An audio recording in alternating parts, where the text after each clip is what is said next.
Setan itu apa sih, Li? Apa berbentuk pocong, kuntilanak kah? Apa genderuwo kah?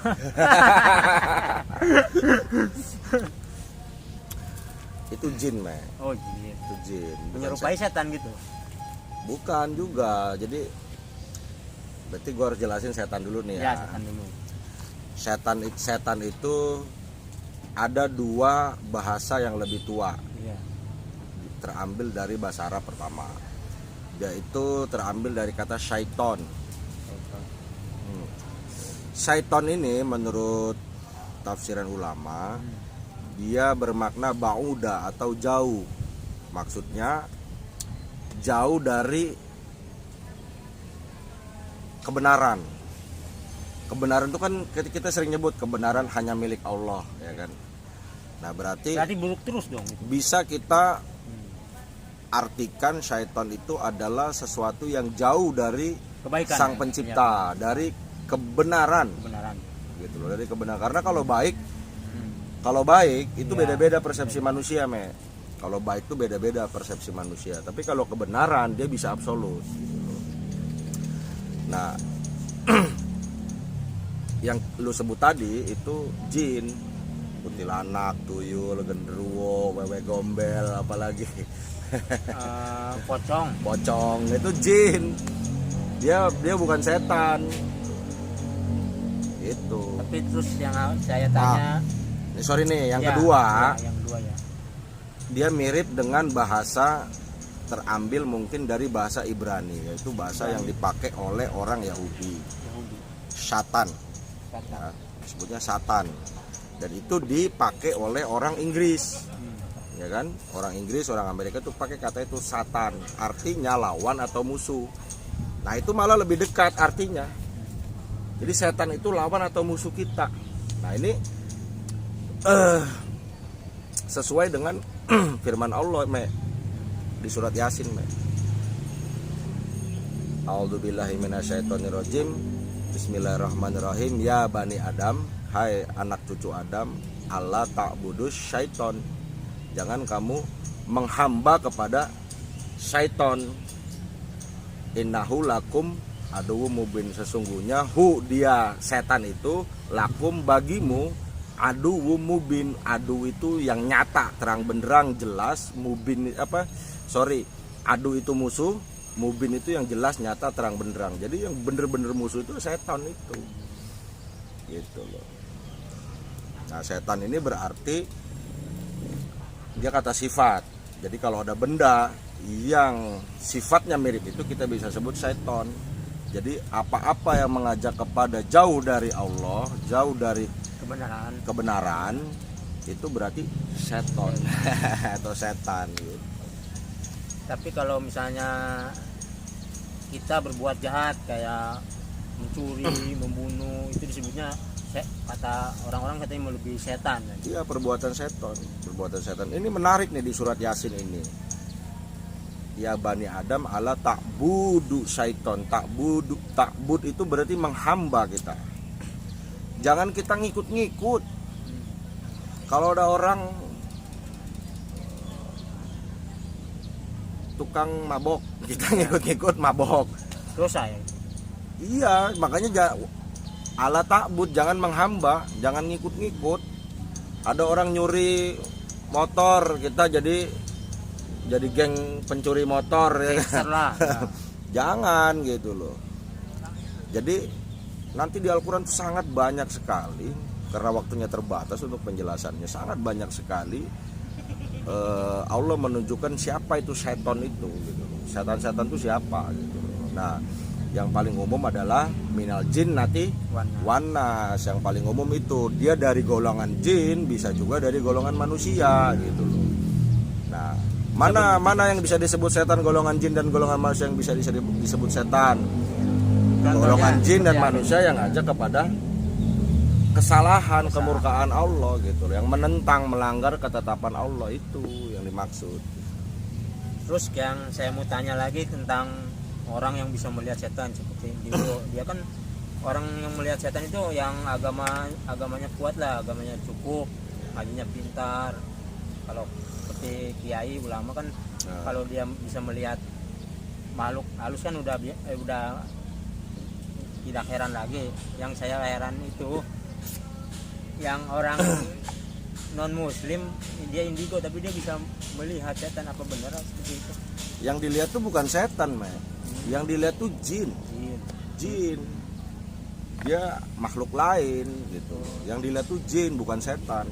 Ada nggak jin yang bukan setan? Ya banyak. Ada nggak jin yang disebut setan? Ya banyak. Manusia ada nggak yang disebut setan? Banyak. Iya banyak. Ya kan? Manusia yang disebut manusia tapi tidak setan banyak nggak? Ya banyak. Jadi yang orang-orang indigo lihat itu, atau ya kita sebut paranormal itu, Iya, paranormal. nah, itu jin. Bukan dia bisa lihat setan, lihat jin. Tapi kebanyakan paranormal di zaman sekarang ini dia bisa meramal orang lain, tapi dia diri sendiri dia tidak bisa meramal. Ya, kadang tertipu, tertipu. Kayak tukang cukur, men. Oh, iya. Nyukurin orang bisa bagus, Iya. nyukur kepala sendiri susah, men. Ya kan? Iya. Terus apakah kalau kita misalnya nih, kita sebagai pejabat, kita kan disumpah nih sama Al-Quran, ya kan, di atas kepala, berjanji tidak akan korupsi, menserahkan rakyat lah. Terus dia tergiur dengan uang, terus dia korupsi. Apakah dia itu disebut setan, wujud manusia, apa seperti apa sih? Iya, dia manusia Iya. yang mengerjakan perbuatan-perbuatan atau bisikan-bisikan setan. Jadi setan ini bisa merayu, mengajak, mengundang, membisiki, memberi ide, membantu, mendukung, mensupport, ya kan, hal-hal yang mendatangkan kemurkaan Allah gitu loh. Nah ini menarik, me. Iya. Gue coba cari gali lebih dalam soal setan ini. Ternyata memang makhluk pertama yang disebut setan itu iblis, me. Iblis. Ini ada kaitannya ketika gue ngomongin iblis sama Ius, ya kan. Jadi makhluk pertama yang disebut setan itu iblis. Karena dia menjauh dari rahmat Allah, dia menjauh dari kebenaran, Ajaran Allah, ya. menjauh dari ketetapan Allah, kebenaran yang berasal dari Allah itu dia menjauh. Maka makhluk pertama yang disebut setan itu iblis.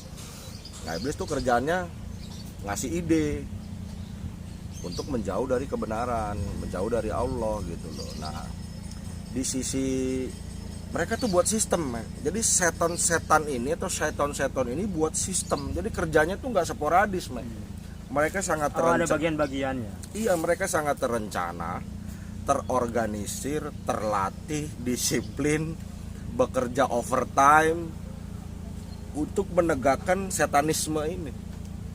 Satanisme kalau kita baca agama satanik adalah, atau ideologi satanisme adalah ideologi yang menjauhkan manusia dari Tuhan, bahkan tidak mengakui Tuhan. Makanya ciri agama satanik itu adalah tidak mengakui Tuhan gitu loh. Nah, mereka kerjanya terorganisir, makanya dia ada dari kalangan jin, ada dari kalangan manusia. Makanya menarik kenapa surat Yasin tadi yang gue baca, ya Bani Adam Allah ta'bud syaiton, jangan menghamba, mengabdi kepada syaiton. Ternyata mereka itu punya organisasi, membikin satu organisasi, membikin satu proyekan besar, tersusun rapi, tujuannya jelas, misi-misinya jelas, sangat rinci, bagaimana menggelincirkan, menjerumuskan manusia menjauh dari Allah. Nah, seperti itu. Jadi kalau lu mungkin pernah dengar ada elit global yang bersandarkan pada sains teknologi, ya kan, yang menjauh dari Tuhan gitu loh. Nah, saintis-saintis atau teknokrat-teknokrat yang ngajak manusia menjauh dari Tuhan atau tidak mengakui keberadaan Tuhan atau tidak mengakui adanya Tuhan. Nah, ini yang kita harus waspadai. Sains dan teknologi itu perlu, tapi jangan sampai kita disusupi ide kita gak perlu Tuhan, sains dan teknologi aja cukup. Terus gini Pak Ali, saya mau nanya lagi, gimana caranya kita terhindar dari hasutan syaitan itu? Ya pertama Contohnya seperti apa? yang paling mudah siapapun bisa melakukan. Iya. Nabi Muhammad tuh ngajarin kita satu kalimat. Makanya setiap mau tidur, mau beraktivitas apapun, kita dianjurkan mengucapkan kalimat ta'awud, ya kan? A'udzubillahi minasyaitonirrajim. A'udzubillah. Aku berlindung dengan nama Allah, ya kan? Minash, dari syaitonirrajim, dari syaiton yang terlaknat, terkutuk. Sebab syaiton ini bekerja demikian bagus, rapi, ada bagian-bagiannya.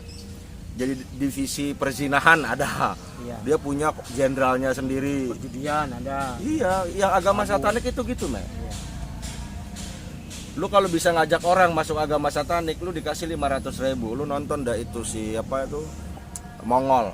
Oh, iya. Podcastnya Mongol itu kan dijelasin bagaimana mereka sangat terencana, terplanning gitu loh, rapi kerjanya dan uangnya banyak gitu. Nah, ini kan tantangan buat kita gitu. Terus cara kita menghindari Ya itu tadi, yang tadi itu seperti kita sering-seringlah mengucapkan a'udzubillahi minasyaitonirrajim, ya kan. Kedua, berbanyak ibadah kali ya. ya kedua kita harus menegakkan sholat 5 waktu. 5 waktu. Karena sholat 5 waktu itu mencegah orang melakukan perbuatan keji dan mungkar, kan katanya gitu, ya kan. Setidak-tidaknya kalau orang sholat itu dia tidak terlalu berbahaya lah. Kalau sholatnya benar ya. Kalau sholatnya nggak benar kita nggak tahu, tapi kalau sholat dia benar, tertib, dia hayati, dia maknai sholat itu, dia tidak mungkin jadi makhluk yang berbahaya, tidak mungkin. Tidak mungkin, ya, mencegah dari perbuatan fahsya'i wal mungkar, kan tadi, perbuatan yang keji dan mungkar gitu loh. Jadi yang pertama sering-sering baca ta'awud, yaitu a'udzubillahi minasyaitonirrajim. Yang kedua, kerjakan sholat gitu loh. Jadi itulah cara kita menghindari godaan, bujukan, rayuan, ya kan, ide-ide indah, kalimat-kalimat yang dibungkus indah, supaya kita menjauh dari Tuhan. Kan kayak seperti kata orang-orang kan, orang kecelakaan apa ibu muda lah hamil, terus dia meninggal, ada yang bilang ntar meninggalnya jadi setan lah. Itu bener nggak sih cerita seperti itu, mitos itu? Itu nggak bener sama sekali, bener ya? nggak bener sama sekali. Jadi siapapun manusianya, kalau dia meninggal, wafat, dia mati dalam artian benar-benar mati, maka ruhnya langsung ditarik ke atas, melapor dulu, dibawa ke malaikat, kembali dulu kepada Allah, baru turun lagi ke alam barzah. Alam barzah adalah alam tempat tunggu. Kita menunggu datangnya hari kiamat, datangnya peradilan Allah, pengadilan Allah itu, untuk mempertanggungjawabkan apa yang kita lakukan di dunia ini.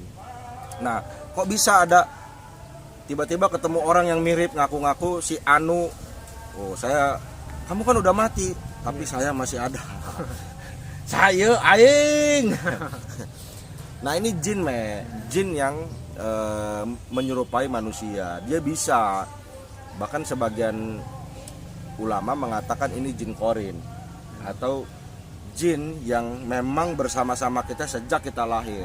Jadi begitu kita lahir dia juga nemenin kita. Jadi dia sangat tahu seluk-beluk kita, detailnya kita dia tahu, sehingga dia bisa cerita, oh dulu kamu gini-gini sama saya, ya, padahal tuh jin.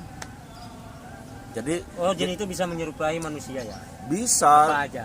Itu namanya jin korin, jin yang selalu ada dekat kita untuk menggoda kita, untuk membisikkan ide-ide yang buruk-buruk itu tadi, yang kita sebut syaiton gitu. Nah ini yang harus kita waspadai. Jangan sampai kita, kalau kita udah ngerti definisinya, berarti kita nggak salah mengartikan sesuatu. Sebab salah mengartikan sesuatu juga akan salah menyimpulkan. Nah, salah kesimpulan ini bahaya, karena akan menentukan tindakan kita kan, jadi tindakan kita juga salah gitu. Nah ini yang harus kita pahami soal setan tadi, kira-kira gitu. Oh iya. Terus ada lagi nih saya pertanyaan. Misalnya kan kebanyakan nih, contohnya kan ibu-ibu mengaji, tapi ngajinya sebentar. Kalau giliran arisan apa ngerumpi paling lama banget. Itu dosa nggak sih seperti itu?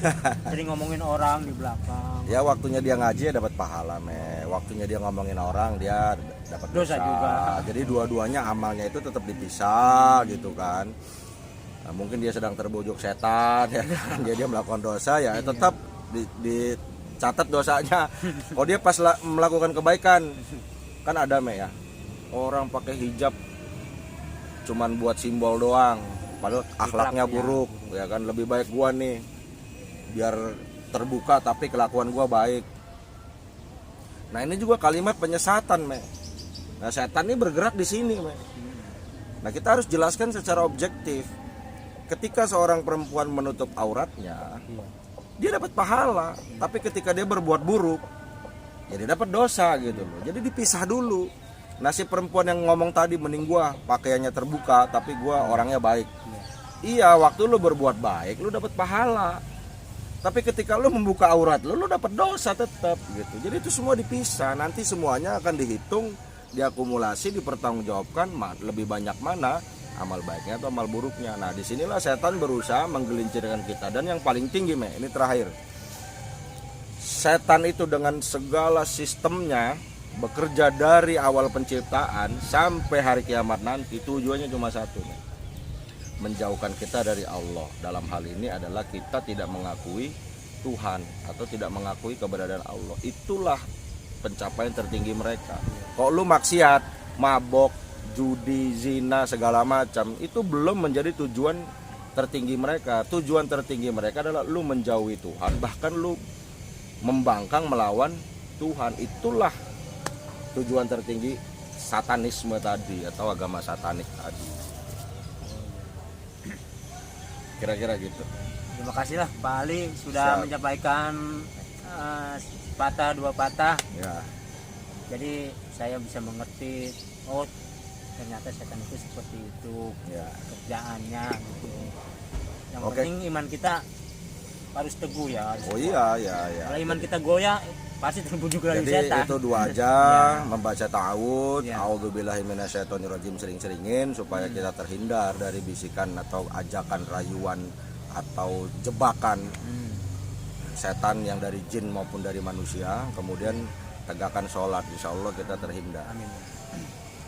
Bila taufik walidayah. Wassalamualaikum. Wassalamualaikum warahmatullahi wabarakatuh. Apa yang benar datangnya dari Allah, salah datangnya dari saya. Ya. See you.